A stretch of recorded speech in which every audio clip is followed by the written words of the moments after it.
Alright, so welcome back. Today I'm going to be working on this Tyco Illinois Central C630, which I would take it over to my track and show you how it runs, but I know for a fact it isn't going to because of that, which is one of the many things I want to address.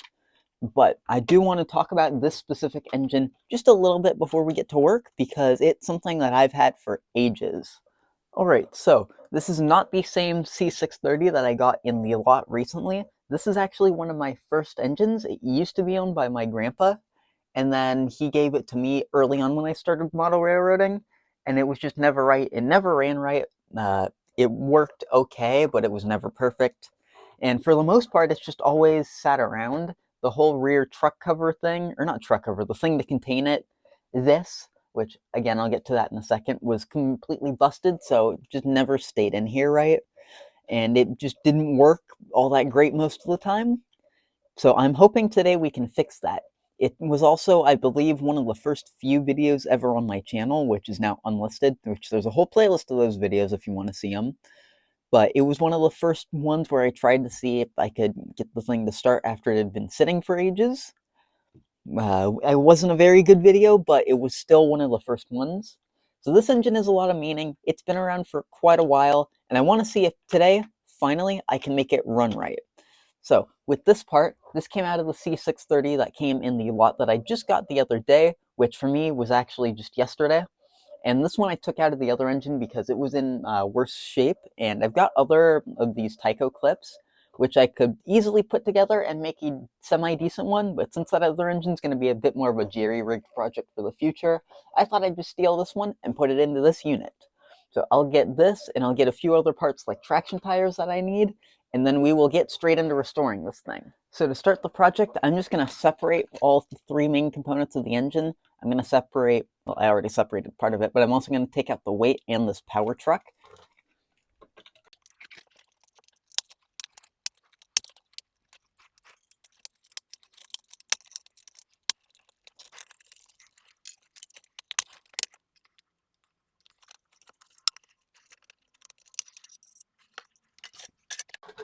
Alright, so for now, I think I've got the shell out of the way. I'm not also going to need that weight for a little while, so that can sit out of the way. And for now, I believe these are the only two parts that I'm really going to need. I'm just going to take off this cover off camera and assess the whole wiring situation and figure out what I want to do there, and then we'll get more into the thing. Alright, I'll bring this thing in close just so you can see, which I believe I wired this years ago, and I know it does not look great, but I just tested it out, trying to test the light, and it does actually all seem to work. So I'm going to leave it all alone. In the end, I'm just going to end up stripping this, cutting it off just a little bit, and then using that to wire straight back up into here.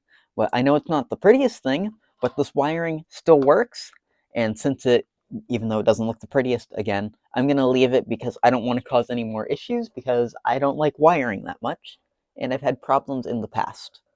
So just to start, I'm going to go in and just start cleaning out this rear truck, which, just of note, this is the way the wheels go in. At least that's the way they should go in. If I don't do it like this, I'm going to end up wiring it backwards. So this is just of note, so I don't forget, and if I do forget, I have record to go back and check.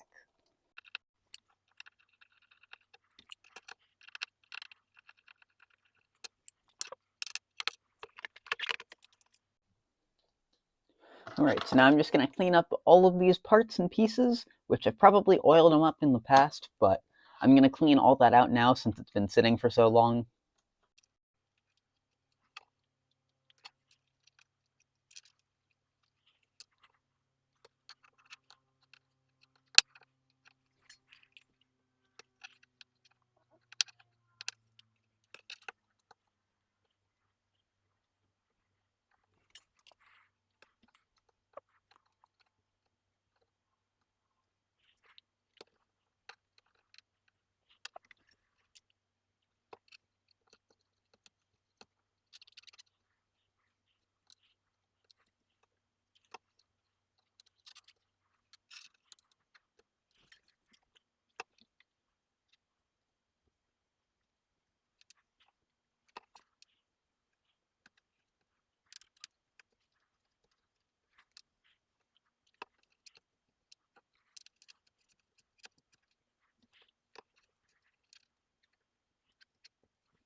Alright, now all that's left to do is put the thing back together, which I just want to make sure I can line these screw holes up pretty easily. Should be just like that.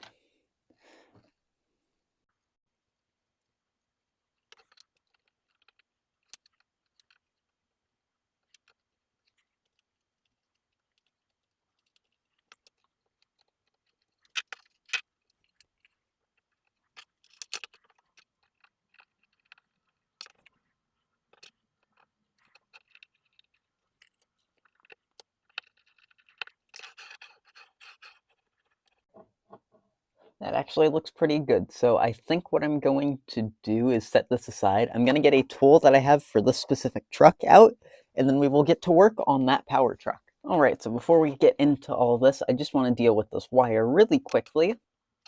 Alright, good. Now that's dealt with, and I don't have to worry about stripping that later. And I'll move these tools just out of the way, which, by the way, these are really good tools. Specifically those cutters. I just got them recently, as you might have seen, and they work well. So before we get into taking this thing apart, I do have a tool that I made a while ago that I want to talk about. While it may look rough, this is actually a tool so that I can easily put the brushes in.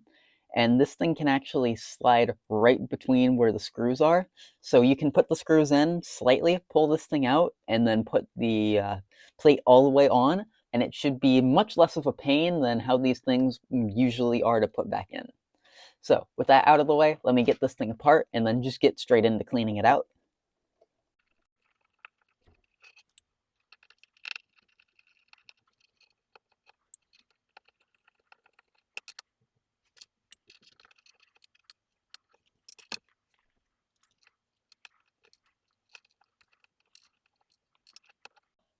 Alright, so to start, now that we've got all those things apart, I think I can go into the commutator system.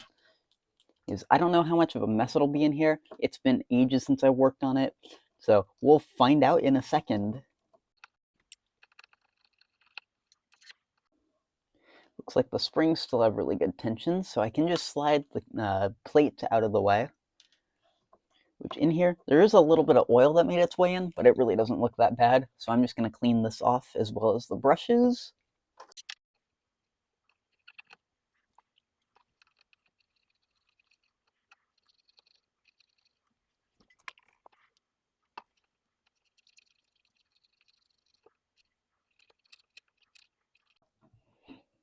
Alright, before we start work on the brushes, I think I'm just going to go in and clean off this whole block because I can already tell it's quite a mess and I'd rather just get that done and out of the way.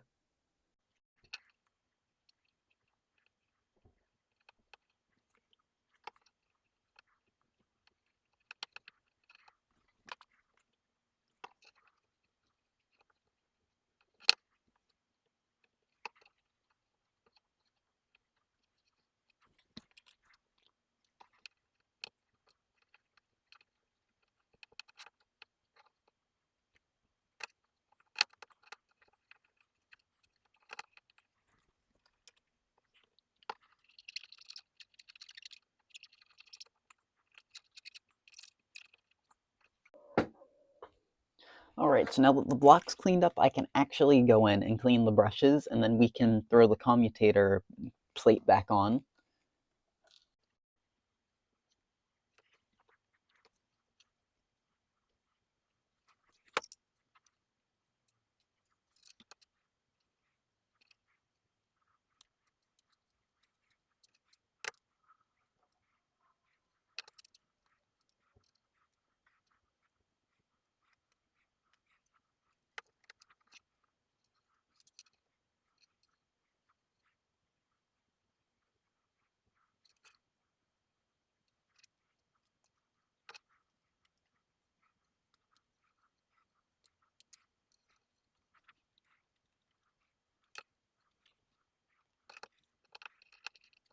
Alright, so now that that's back in, I'm just going to test this thing out quickly and make sure that the motor actually turns over, and if not, I'll fix it, and then I'll come back and we can start cleaning up the parts back here and then begin reassembling it. Alright, so while I was gone, I decided to just try something out briefly as a test, which I think I'm going to run with on this engine. So these magnets on these Tyco motors aren't that great. So when I gave it power, it didn't really want to spin up all that much. So I just decided, and I've got them right here, I've got 2 neodymium magnets, and I put one on each end of the thing like this, which they didn't stick on the best, but they did stick. And what I found is that it drastically improved how the thing ran. So I think when I put it back together, I'm going to try and run it with 2 neodymium magnets in there and see how that performs in the long run, because I think that might actually be a good way to upgrade Tycos and make them run better. So that'll be a long-running experiment for me. So with that out of the way, the motor does actually run, so we can get on to cleaning up all these parts.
All right, so now that all these parts are clean, I'm just gonna go wash my hands quickly and then return and put traction tires on these, give the whole system some oil, and then start putting the whole engine back together. All right, so now I'm back and I'm gonna just start by putting the traction tires on all 3 of these axles, which I've got these replacements. There's a whole video I have about it. If you wanna watch it, I'll try and remember to link it. If not, you can probably find it pretty easily.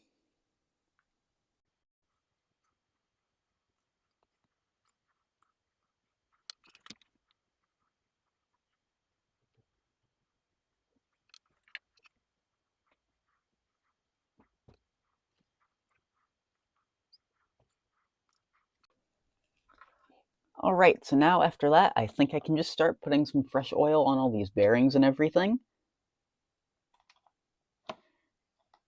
And then after that, we can put the thing together, and I'll try and remember to wire up the rear truck on camera, but we'll see.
Alright, so while my soldering iron heats up, I'm just going to take a brief break, clean up, and then I'll return in a few moments, and we will finish putting this entire engine back together.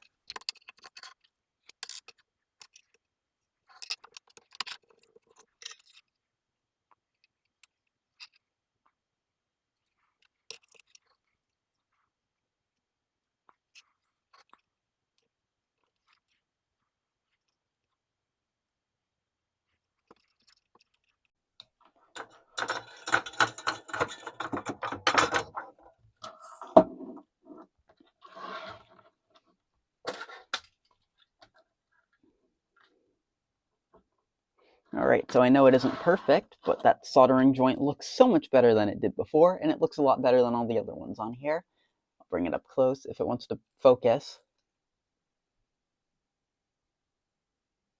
So there. It's not perfect, but we do have a pretty good solder joint on there.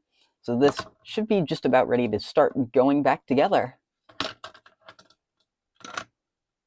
Which I think this light's just going to have to sit in there. We'll see. I also had poor planning, and I probably should have wired it, the whatever it's called, this wire through here, but oh well.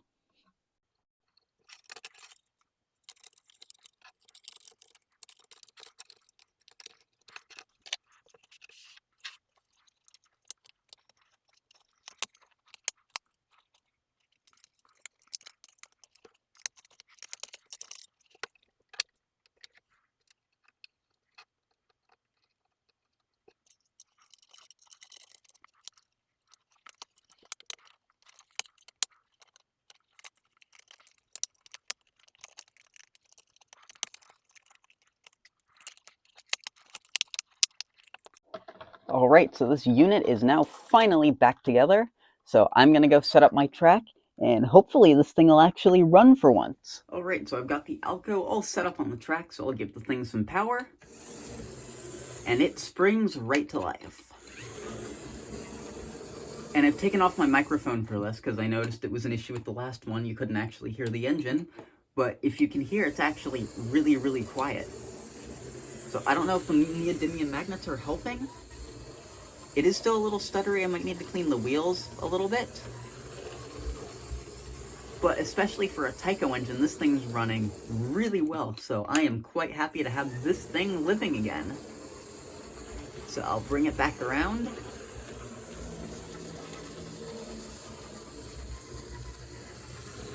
I do think I need to adjust the light because it's bleeding through a little bit, but that's not the worst of my concerns.